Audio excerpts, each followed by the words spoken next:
আম্মু, তোমার বাসায় একা একা লাগে না? কেন? না মানে আব্বু তো কাজে বিজি থাকে, তাই ভাবলাম তোমার কোনো সঙ্গী যদি হতো। হ্যাঁ, একটু তো একা লাগে। হ্যাঁ, তো বাসায় নতুন মেহমান আনলে ভালো হয়, কি বলো? হ, আচ্ছা ঠিক আছে, তোর আব্বুকে বলে নতুন কাজের লোক রাখবো। আরে কাজের লোক না, ধুর। তাইলে আবার কি? মানে কাউকে আপন করে আনতে আর কি। কি কস? এই বয়সে আমি তোদের ভাই বোন দিতে পারবো না। আম্মু, আমার বয়স কত? এই 14-15 হবে আর কি। 24 বছর আমার। কংগ্রেচুলেশন। এখন যা তো, কাজ আছে আমার। আম্মু, আমি বিয়ে করব। ওলে আমার বাচ্চা ছেলেটা, বিয়ে করলা তুমি? হ্যাঁ, আমাকে বিয়ে করা দাও, আর ফান করবো না বলে দিলাম। এখনো আমার হাতেই ঝাঁটার বাড়ি খাস, বিয়ে করলে তো তোকে বউ পিটাবে। আমি অত কিছু চাই না, আমাকে তোমরা বিয়ে করা দাও, না হলে কি? আমি পালিয়ে গিয়ে বিয়ে করব। ওকে, কর গিয়ে।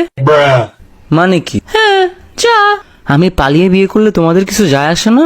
ও হে আমার পুত্র, এই ভুবনে কোনো কিছুই অসম্ভব না, কিন্তু তুমি মেয়ে পটিয়ে ভেগে যাওয়া, এটা অসম্ভবের চেয়ে অসম্ভব। প্যাডা মানুষ মেয়েদের মন বুঝে যাবে, কিন্তু তুই কখনো মেয়ে পাবি না। দুনিয়া উল্টা ঘুরলেও, সূর্য পশ্চিমে উঠলেও, আওয়ামী লীগ কামব্যাক করলেও, তুই কখনো মেয়ে পটাতে পারবি না। বুঝলা না তুমি আম্মু?